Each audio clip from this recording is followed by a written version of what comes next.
Abusia comedian is a whole to His Excellency the President, John Mahama Ato Forson. Oma so ya share Ghana. For you say ene fuel prices ya tumu by 9%. What I say?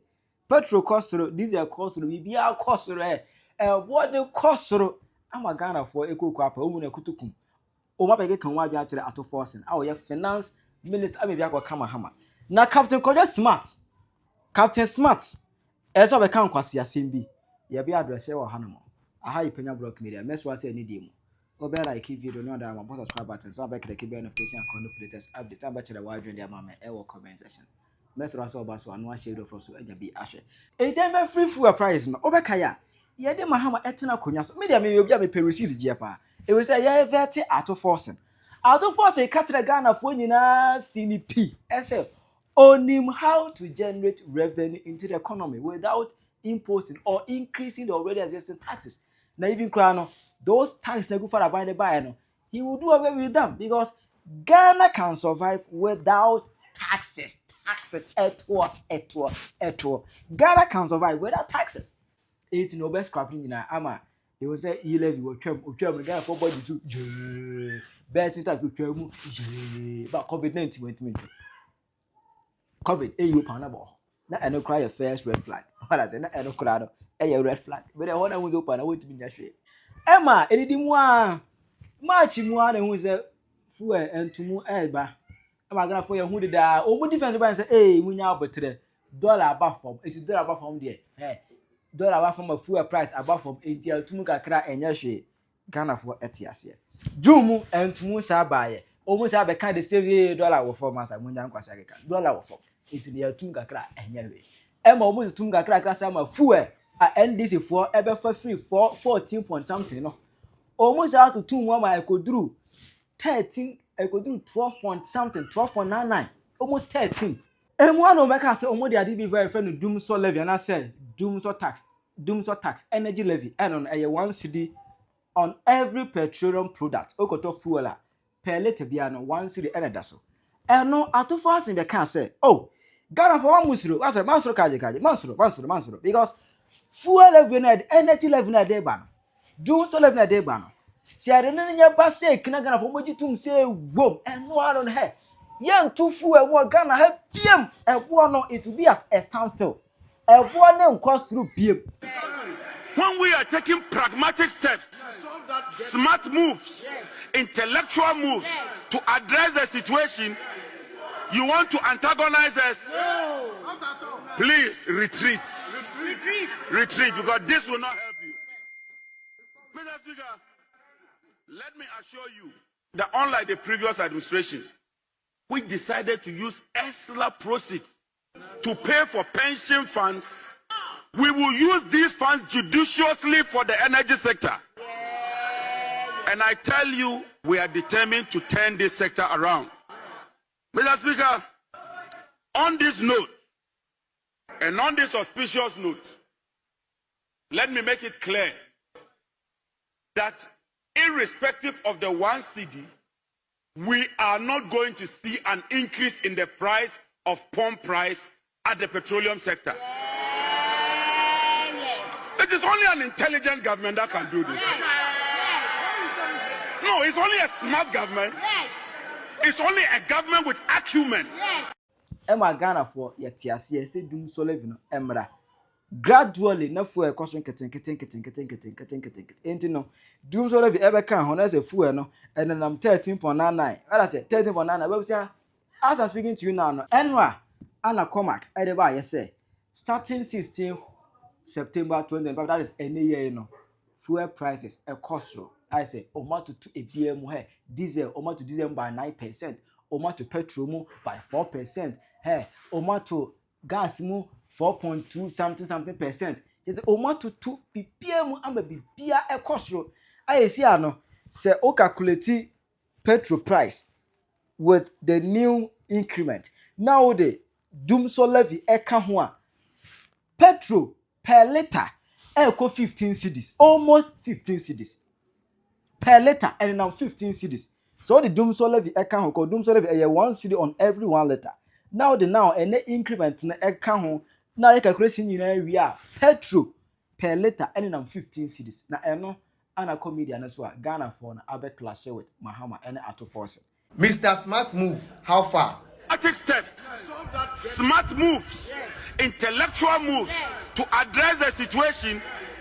You want to antagonize us? Please retreat. Retreat, because this will not help you. Mr. Speaker, let me assure you that unlike the previous administration, which decided to use extra proceeds to pay for pension funds, we will use these funds judiciously for the energy sector. And I tell you, we are determined to turn this sector around. Mr. Speaker, on this note, and on this auspicious note, let me make it clear that irrespective of the 1 cedi, we are not going to see an increase in the price of pump price at the petroleum sector. It is only an intelligent government that can do this. No, it's only a smart government. It's only a government with acumen. One will say on where you can. And now it is only smart government. It is only intelligent government. And they will ne. And they will ne. One will say, "See, I'm not going to say full or no." And they are two. Last 2 weeks here two, and they are sent to me 6 September. They are two times. First quarter and the second quarter of September. Then they are two. One no. Once everything I want to make a sebium. And now smart government, intelligent government. More smart in pony.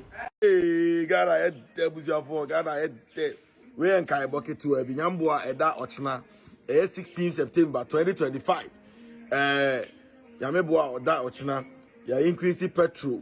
Petrol price has been increased between 3.6 to 5.8%. Diesel has been increased from 2.2% to 4.3%.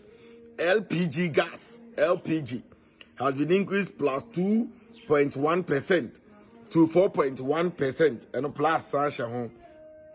Yambo Eda Ochna, in the Westeramo, Ogoto Fuola, Yatum. Ogoto Fuola, Yatum, Inti Sika, Ode ton per liter, no, for this working percentage, Neka home, Nefakoto. Mahama is the hope, no, and one day hope, you know. Abribia Katremo say the NDCs and John Mahama government, no, governance, no, a year paperwork, omu dada Ghana for, omu yiba kudi mienu ababe sheho, omu sheda ye bibi, e de brigana for any so, ye trema dia ya monshe, imu hunu ne, mama ye bre. The change we voted for the NEO.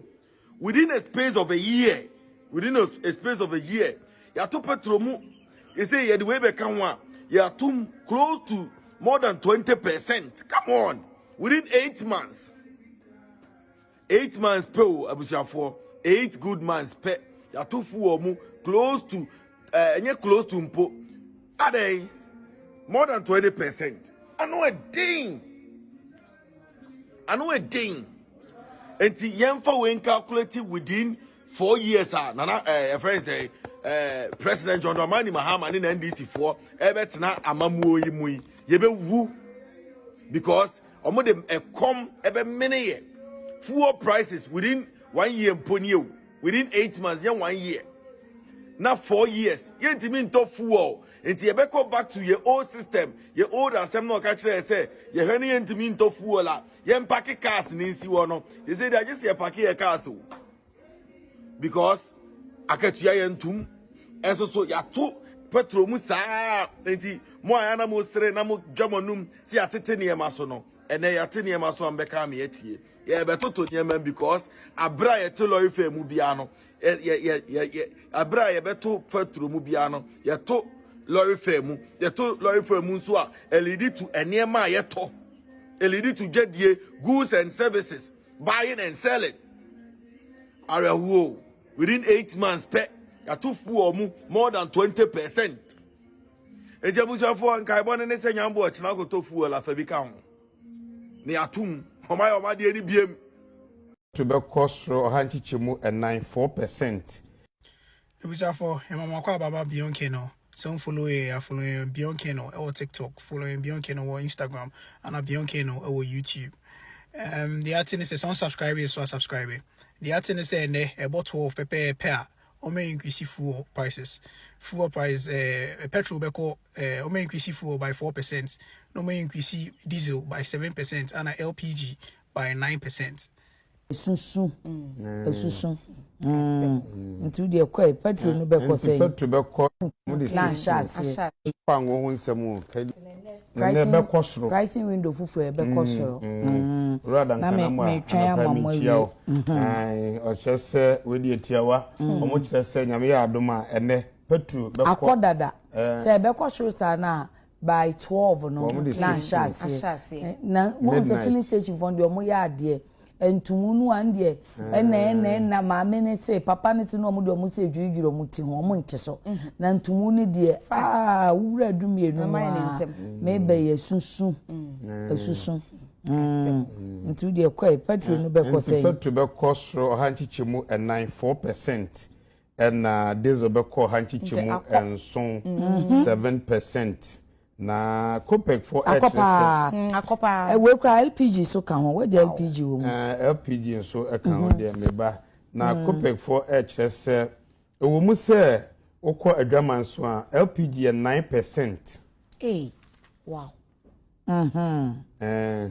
Petrol 4, diesel 7, LPG 9. Wow. Na copec for HS e wo mu se nansen okọ adwaman so a fango no crude no so atika krabi nanso ye dollar no nansen ne tosa enyihim entie no eka ho bi na akofa sa abom chese nansen dollar no ne eso atia na se na ho de so ato hanji chimo wotwe achipo ensia eno ka ho bi na enei copec for ekeka noma de bo ano a omo chese so omo te so a enyi ya na se bo no gina baabi gina enyi yi esanse dollar no mo kokra eye fango no eba no akosoro na ekosoro saa nso de a na wo se yen a consumers no yen na wo se saa aka no omo de man sanse omo kofa ba sika omo kofa ba ye no omo ntumi mboka mani enye yi ntie ne dua ne kase se na ya aka se bo 12 pepepe na mahin no mahin da na je se bo na sesa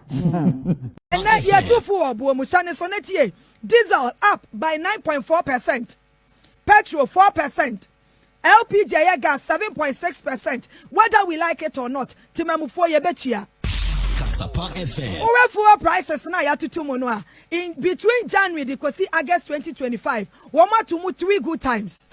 Kasapa First FM. pricing window I buy in January 2025. First pricing window I buy February 2025. And after second pricing window I buy January 2025. So combination of your friend say rising global Kasapa FM. Crude oil prices and after depreciation of cedi no idea about affecting whether we like it or not. Kasapa FM. Now, petrol boy 3.98%, diesel 9.41%, LPG 7.65%. Etika fuel and kayatono per liter 13.09 cedis no. And then Okotwa 13.61 friend say cedis. And American 13 cedis 61 pesos per liter. Diesel and Anka first year turn 13 cedis 32 pesos no. And now Okotwa over turn 14 cedis 8 pesos. LPG gas I use 12 cedi 52 pesos per kilogram. Now reason here the depreciation of our cedi, which fell by 8.62% within the current pricing window, moving from 11.03 to 12.07 per dollar. Global crude oil prices now are falling by 0.52% from $67.67 dollars to $67.32 per barrel. If you are seeing in the and 21 of fuel increment aba. Now what they yaman or somewhere ya na ya mesre. Because Yabeka MPP time na bone control. NDC time the NSA at the end of the day it affected ordinary Ghanaian. A driver for share na bone was through. They will just come out to tell us say what much was into your boom. and deliberations and kwaswa ma wo man tia mo ho ase a na ebeba ne say ya increase your friend is saying ashentuabo ye to lorry first buo mu so wonim ne edeba na niam boa asase ekosoro enti adan na ye face reality no ye face fact no na ye nsre one na ye the respective stakeholders say bibi wo hono mo betumi aya wo mo hwa no wo mo nye ampa would the Pelita compare the previous government now? It's very true, sir. One city energy levy a year, you know, or still none a bono form. But yeah, can you say no? A dear Sako, you know, wouldn't say world market, and ye regulate automatic adjustment formula, nobody a Jumano, and ye regulate dollar and so, and yes, stable. 18 year Tiaviano, a boni bet to me a costro, a boni bet to me a form. But by every side, I will say, Sabuana cost, why not affect no? I affect me. A child any kind of cleanse in your city. Now, respective stakeholders know be on to me. One motion, one more fan boy, and my meant to make one name because no questions and what common says on a month for Jim Comma. Reality on the grounds, no. So, what Jim Comma wouldn't send him was some city. And what would tell me a while, Shame? Yeah, man, you're somewhere through one of my one cast I was a song. From January by Pem Sabre, you attest to it, say either Sanyamaye and Nanyamanye, and it individual differences. But the enemy said, ne, come back a 4 boy a manier, come back a 4 boy a manier, I say, fewer prices, no, a idea of mutum, and then I made the amount, no. That was your Captain Kojo Smart. I was San Monica, a king of the morning shoes, king of morning shoes. Captain Smart, you say, yes, or Jin Hoodie.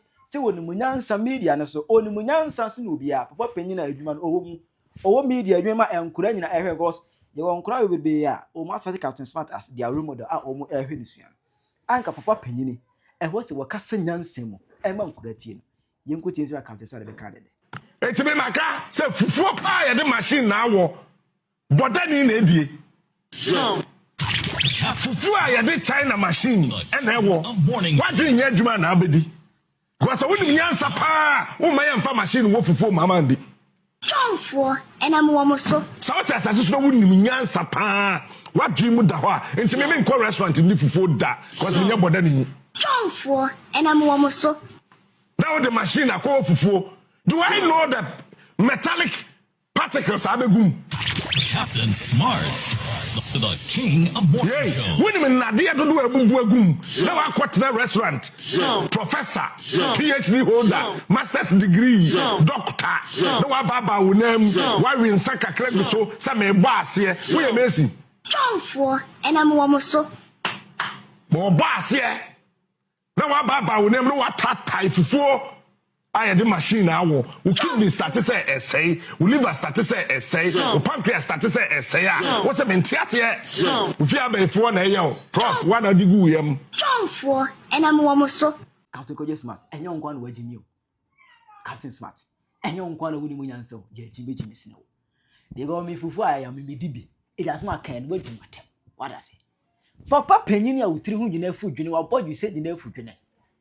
Kasanyan semu na nkura nsua wa obetra so ankwase asem ko ankwase ade no be kana ko free no be nkan hwenkyerɛ Captain it's about high time suanyansa kakra na nkwase kasa hunu no ya doso too much Jimmy ne ya doso e de be ni asma kan je na benya free mu asem ya kan ye de na benya free asem wi mu come on Papa Penyah no patutu nkura waste time straight TV ho ehwe ankra bi ho no mani agi sua de furu ho no enti ade a wo kire nkura no the next journalist to come ade a wo kire em this nkwase asem we what nonsense is this ade nkwase asem kra ni kira adwe ma me comment section aha Penyah Block Media.